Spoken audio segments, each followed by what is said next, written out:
Good evening, basketball loyalists.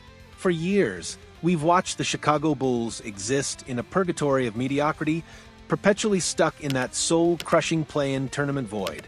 3 seasons of this agonizing dance with irrelevance. This offseason, we collectively held our breath, hoping for a seismic shift, a bold move, anything to break the cycle.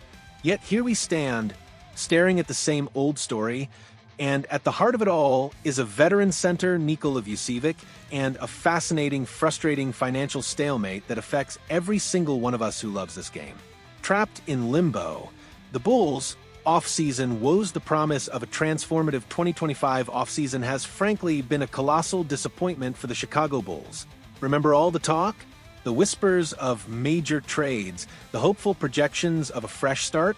Well, reality has hit harder than a Vucevic putback dunk. The franchise is still locked in negotiations with restricted free agent Josh Giddey, a situation that feels less like shrewd roster management and more like a never-ending saga.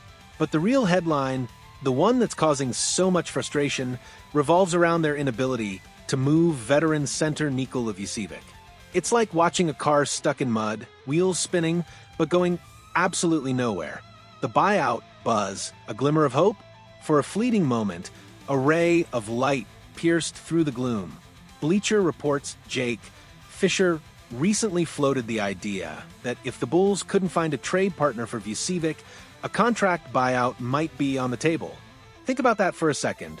A clean break, a chance for Vucevic to find a new home, and for the Bulls to wipe their hands clean of a situation that clearly isn't working. Fisher's exact words resonated with many. There hasn't been much of a market for Nikola Vucevic all along, dating back to last trade deadline. I think at this juncture, we're probably more likely to see a Nikola Vucevic buyout mid-season than we are to see a trade. For fans, this was a beacon of hope, a potential escape route from the Bulls' self-imposed purgatory. But as we're about to reveal, that glimmer of hope might be nothing more than a mirage. The harsh reality, a billionaire's unyielding stance, just when you thought there might be a glimmer of light at the end of this long, dark tunnel, an anonymous NBA executive pulls back the curtain and exposes a harsh reality. According to Athlon Sports' Sean Devaney, the notion of a Vucevic buyout is far less likely than many fans dare to dream. This executive didn't mince words, delivering a dose of cold, hard truth straight to the heart of Bulls Nation. They're not looking to buy Vucevic out. If there is one thing that has been consistent about Jerry Reinsdorf over 40 years, and he is the same with the White Sox, Reinsdorf also owns MLB's Southside team in Chicago, it is that he does not pay players or coaches to not play or coach for him. Let that sink in. For 4 decades, Jerry Reinsdorf, the Bulls' venerable owner, has operated with an ironclad philosophy. He simply does not pay people to not work for him. This isn't just a business strategy, it's a fundamental principle, a non-negotiable tenet that dictates his every financial move, whether it's on the hardwood with the Bulls or on the diamond with the White Sox. This revelation isn't just about Vucevic, it's about the very DNA of the Bulls organization under Reinsdorf's leadership. It explains so much about their consistent financial conservatism, their reluctance to admit defeat on costly contracts, and their often frustrating inertia in the trade market. It's not just about a stubborn owner, it's about a deeply ingrained approach to managing his assets. The implications: a season of certainty? So, what does this mean for Nikola Vucevic, and more importantly for the Chicago Bulls? It means that despite the lack of a trade market, despite the collective groan of a fan base longing for change, Vucevic is almost certainly staying put. His expiring $21.4 million contract for the upcoming season will likely run its course. The Bulls, of course, should be looking for any trade return for the 34-year-old center. Even a minimal asset, a second-round pick, a young prospect on a cheap deal, would be better than nothing. But given Reinsdorf's unwavering stance, it seems increasingly probable that the big man will ultimately walk in free agency next year, leaving the Bulls with absolutely nothing in return for an expiring deal. This is the definition of dead money in action, a sunk cost that the team simply refuses to cut bait on. The unspoken cost.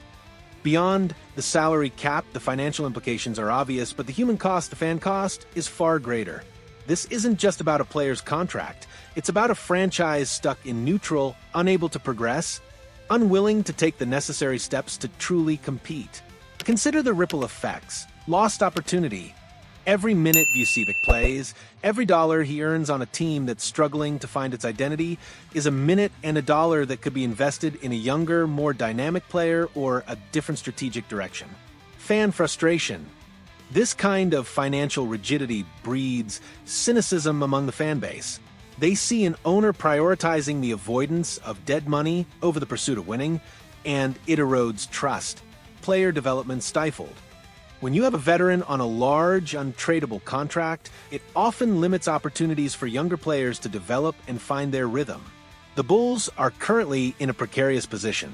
They are not good enough to contend, but not bad enough to truly rebuild through the draft. They are stuck in the dreaded middle, and this steadfast refusal to buy out a player like Vucevic is a symptom of a much larger problem. It's a reflection of an organization that, despite its rich history, seems unwilling to adapt to the modern NBA's demands for flexibility and bold decision-making. What's next for the Bulls? So, if a buyout is off the table and a trade market is non-existent, what's next for the Chicago Bulls and Nikola Vucevic? It seems we're destined for another season of watching him play out the final year of his contract. For Vucevic, it's a chance to potentially showcase his skills for a new team next summer, a de facto tryout for his next chapter. For the Bulls, it's another season of hoping for internal development, of trying to squeeze blood from a stone, all while the fan base grows increasingly restless. It begs the question, how much longer can a team operate with such a rigid financial philosophy in an ever-evolving league? The NBA is a shark tank, constantly demanding adaptation, agility, and sometimes the willingness to swallow a bitter pill for future gain. Jerry Reinsdorf's long-standing principle, while financially prudent from a certain perspective, might be the very thing holding the Chicago Bulls hostage. What do you think, Bulls fans? Is this commitment to frugality a sign of responsible ownership or a stubborn refusal to adapt that's costing the team its future? Let us know your take in the comments below.